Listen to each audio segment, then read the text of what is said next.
Let me ask you something. Have you ever stopped to wonder why you were born into the family you were? What if I told you that it wasn't random, that it wasn't some cosmic accident, but rather a deliberate, meaningful choice made by your soul and God before you even took your first breath? Let's dive deep into this, because I want you to understand something profound. You were chosen. Yes, you, the one born into a family that might have caused you immense pain, confusion, and maybe even trauma, were chosen for something greater. But why? Why would God place you in such an environment that may have seemed toxic, dysfunctional, or even harmful at times? You see, we often think of our families as the first source of love and security, places we should feel safe and nurtured. But for many of us, that wasn't the case. Some of us grew up in families where love was conditional, where criticism was constant, where we felt unseen, unheard, and misunderstood. It's easy to ask, why, God? Why would you put me here, in this situation? But let's flip that question. What if, instead of asking why me, you ask, what is this teaching me? Because I need you to understand something. God doesn't make mistakes. Every experience, every hardship, every painful moment is a part of a divine plan, a plan that's shaping you into something extraordinary. Click subscribe to this channel to get more insights into human psychology. Now, think about this for a second. If you had been born into a perfect family, one where everything was harmonious, where you were loved unconditionally, and where there was no conflict, would you have grown in the same way? Would you have developed the strength, the resilience, the wisdom that you have now? It's easy to wish for a different past, but the truth is, the challenges you faced in your family were not just obstacles, they were gifts. Yes, you heard me right. They were gifts. Gifts wrapped in pain, perhaps, but gifts nonetheless. And here's why. When you are born into a toxic family, you are given an opportunity for soul growth that is unparalleled. You are placed in an environment that forces you to confront your deepest fears, your insecurities, and your wounds. And through that confrontation, you begin to evolve. You begin to see the world differently. You develop empathy, compassion, and a deep understanding of human nature. You understand suffering in a way that others might not. You become a healer, not just of yourself, but of others. And that, my friend, is why you were chosen. God chose you because He knew that you could handle it. He knew that you had the strength to overcome the darkness, to find the light within yourself, and to shine that light for others. Toxic families, dysfunctional relationships, these are not punishments, they are training grounds for warriors of light.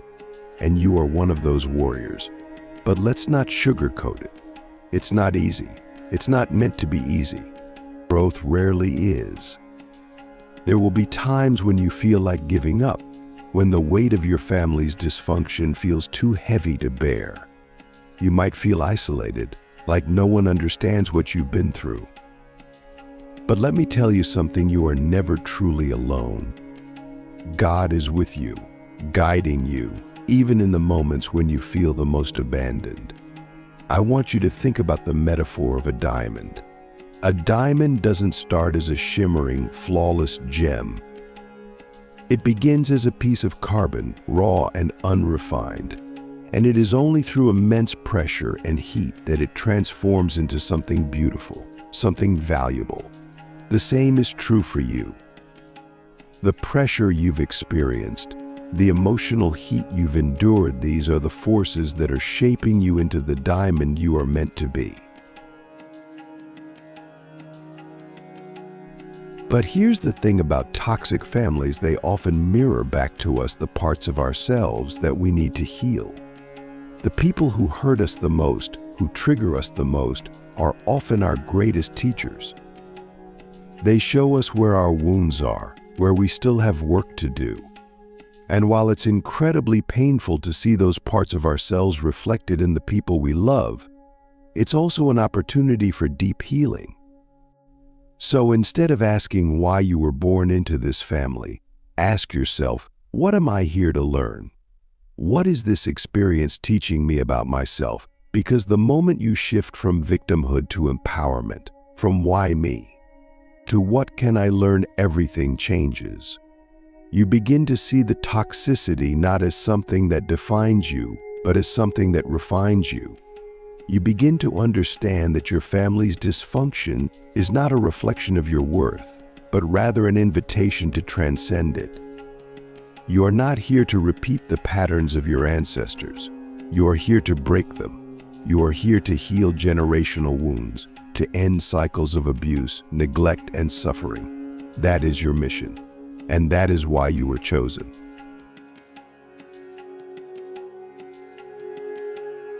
Before I continue, I want you to take a moment and reflect on this. What if the very things you despise about your family, the things that have caused you the most pain, are actually the keys to your liberation? What if, instead of trying to escape the toxicity, you leaned into it, understanding it, and ultimately transcending it? Because here's the truth: the only way out is through. Now that we've touched on the idea that your family's dysfunction is not a punishment but a profound gift, I want to go deeper into what that truly means.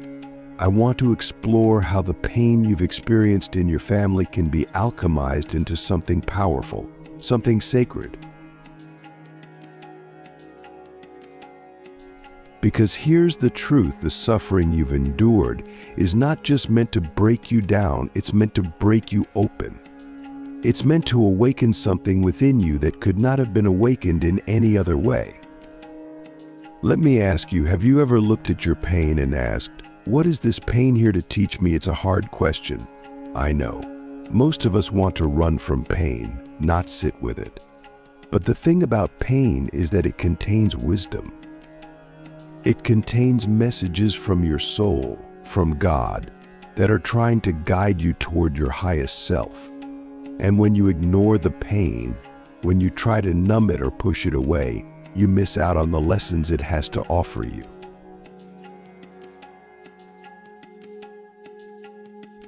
Think about it: how many people go through life without ever really facing themselves?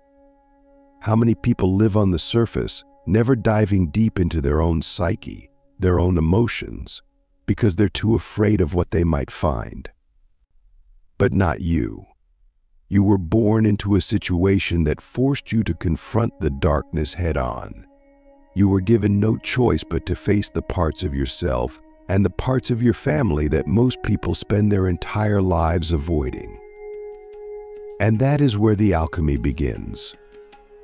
Alchemy, in its most spiritual sense, is the process of transforming something base into something precious. It's the ancient practice of turning lead into gold. And that's exactly what you're doing with your life. The toxic environment you were born into is the lead.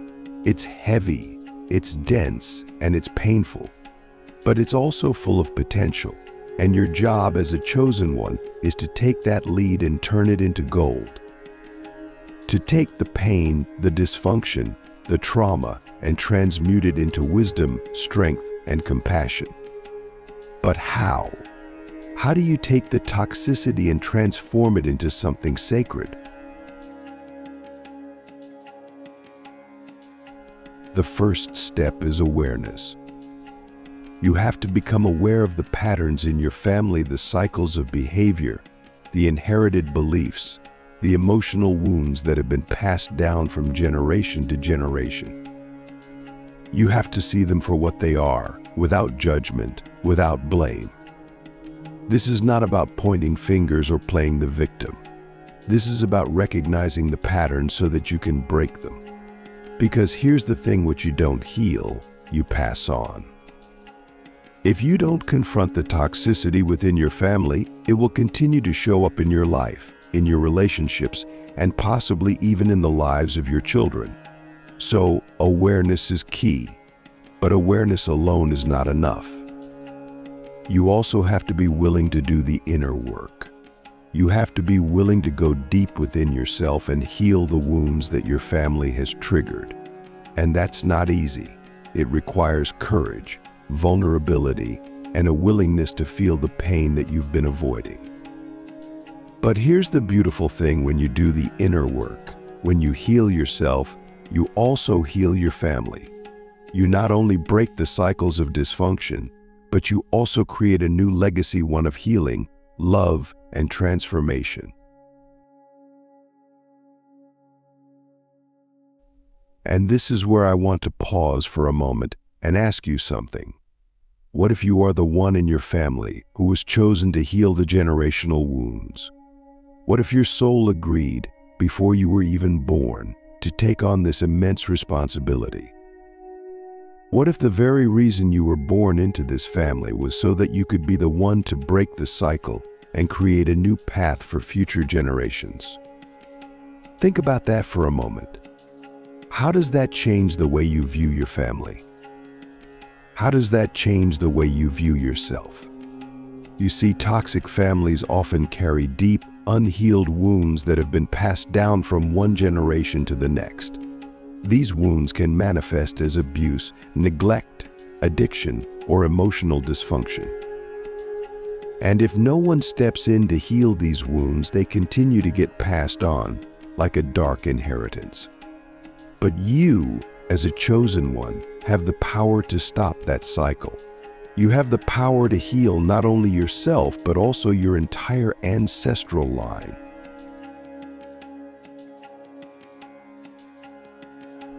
But this is where the work gets really deep. Because in order to heal your family, you first have to heal yourself. You have to be willing to look at the ways in which you've internalized the toxicity. How have you absorbed the dysfunction? How has it shaped your beliefs about yourself, about love, about the world? You see, toxic families often teach us very distorted lessons about life. They teach us that love is conditional, that we're not worthy of love unless we meet certain expectations. They teach us that conflict is normal, that drama and chaos are a part of life.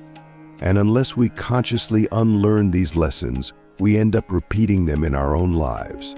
So the second step in the alchemical process is to unlearn the false beliefs that you've inherited from your family. You have to reprogram your mind and your heart to see the truth. The truth is that you are worthy of love simply because you exist. The truth is that you can create relationships that are based on mutual respect, care, and understanding, not drama and dysfunction. The truth is that you have the power to create a life that is peaceful, fulfilling, and aligned with your soul's purpose. But this process of unlearning is not just mental, it's emotional, it's spiritual. You have to feel the emotions that you've been holding on to for so long, the anger, the sadness, the grief. You have to let them move through you so that they can be released. Because emotions are energy, and when we suppress them, they get stuck in our bodies, in our energy fields. And that stuck energy keeps us locked in old patterns. So to truly heal, you have to release the emotions that are tied to your family's dysfunction. And this is where the spiritual aspect comes in. Because healing is not just about psychology, it's about connecting with something greater than yourself. It's about tapping into the divine wisdom that is always available to you. God did not place you in this family to suffer without guidance. He placed you there because He knew that you had the strength, the wisdom, and the spiritual power to overcome it. But you have to tap into that power. You have to connect with God, with the universe, with your higher self, and ask for guidance. Ask for healing. Ask for the strength to forgive not just your family, but yourself.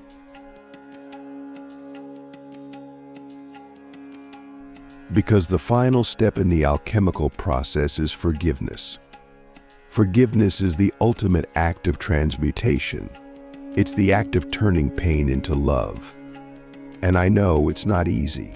Forgiving the people who have hurt you, who have caused you so much pain, can feel impossible. But forgiveness is not about condoning their behavior. It's about freeing yourself from the chains of resentment, anger, and bitterness. It's about reclaiming your power and choosing to live in love, not in fear. So I'll leave you with this question: what would your life look like if you fully stepped into your role as a spiritual alchemist? What would change if you embraced the idea that you were born into this family not to suffer, but to heal? Can you see the gift even in the pain? Because once you do, everything changes. Now that we've explored the alchemy of transforming pain into power, I want to dive into what happens next.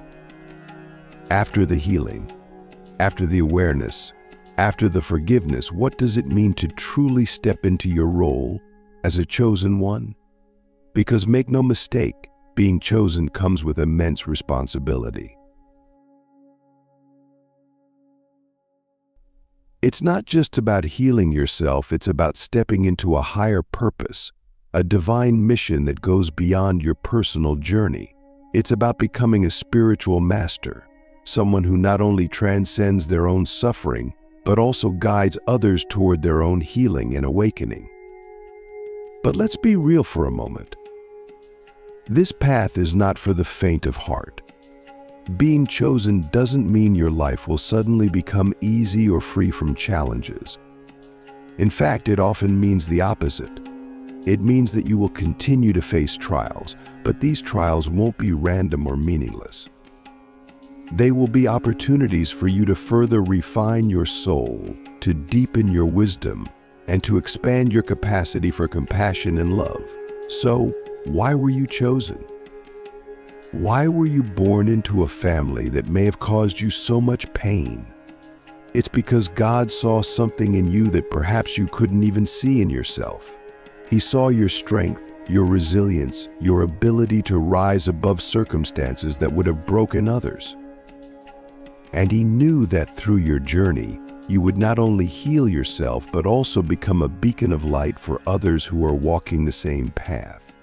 You were chosen because your soul has the capacity to turn suffering into love, to turn dysfunction into wisdom, and to turn brokenness into wholeness.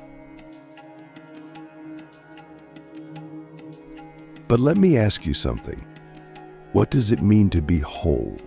Because so many of us have grown up with this idea that wholeness means perfection, that in order to be spiritually enlightened or healed, we must be free from all pain, all flaws, all imperfections. But that's not true. Wholeness doesn't mean perfection. It means embracing every part of yourself, the light and the dark, the joy and the pain, the strength and the vulnerability. It means understanding that even your wounds are sacred, that they are part of your divine design. Think about it. If you had never experienced pain, how would you know compassion? If you had never been betrayed, how would you understand trust?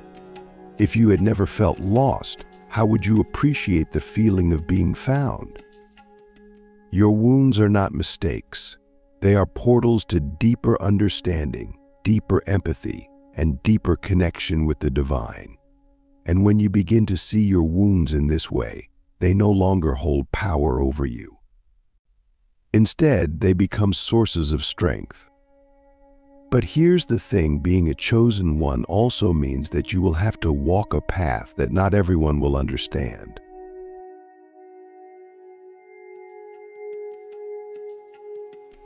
You may find that as you heal and grow, certain relationships in your family or your life begin to fall away.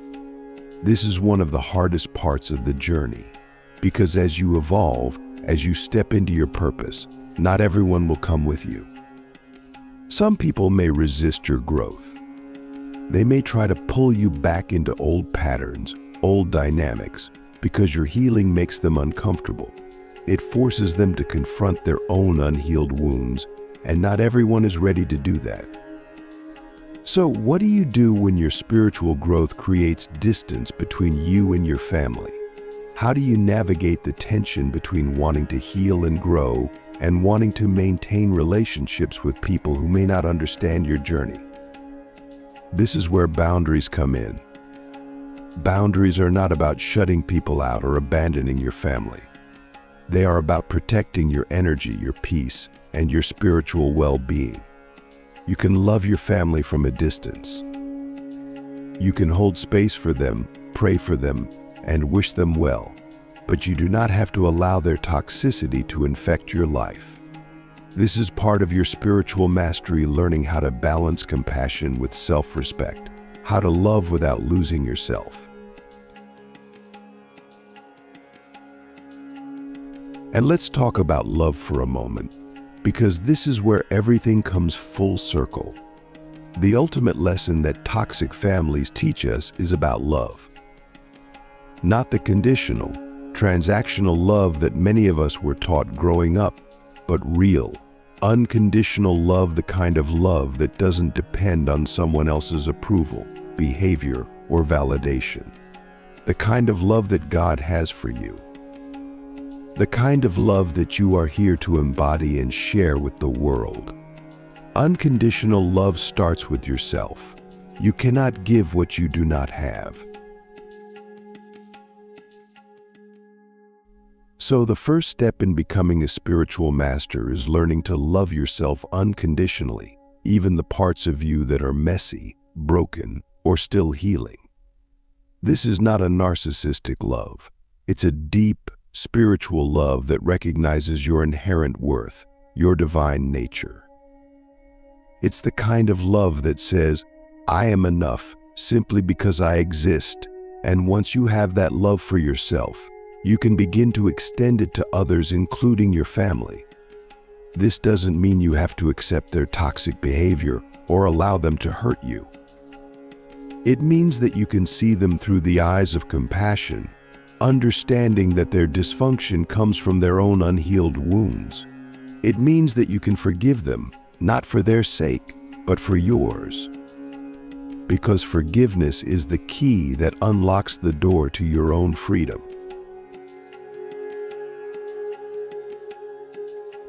But here's the most important part. Once you've healed, once you've stepped into your role as a chosen one, the journey doesn't end. In fact, it's just beginning. Because now you have a responsibility not just to yourself, but to the world. You are here to be a light in the darkness, a guide for others who are still struggling in their own toxic environments. You are here to show them that healing is possible, that transformation is possible, that love is possible, even in the midst of pain. This is your mission. This is why you were chosen. You are not here to simply survive your family's dysfunction. You are here to transcend it. You are here to take the lessons you've learned, the wisdom you've gained, and share it with others. Whether it's through your words, your actions, or simply your presence, you are here to be a force of healing in the world. And let me tell you something, the world needs you.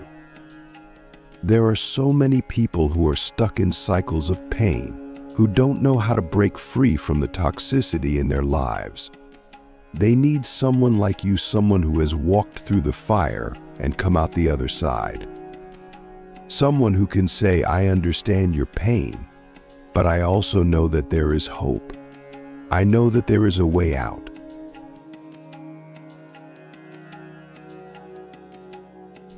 But here's the ultimate question. Are you ready to step into this role? Are you ready to fully embrace your purpose as a chosen one? Because this path requires courage. It requires a willingness to continue doing the inner work, to continue peeling back the layers of your own healing, even when it's uncomfortable.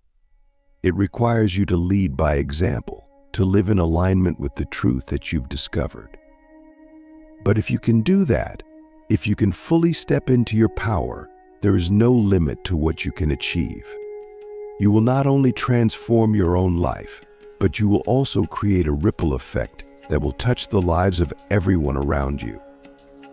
You will be a beacon of light, a source of hope, a reminder that even in the darkest of circumstances, love always prevails. So, I'll leave you with this final thought: you were born into a toxic family not to be a victim, but to be a victor.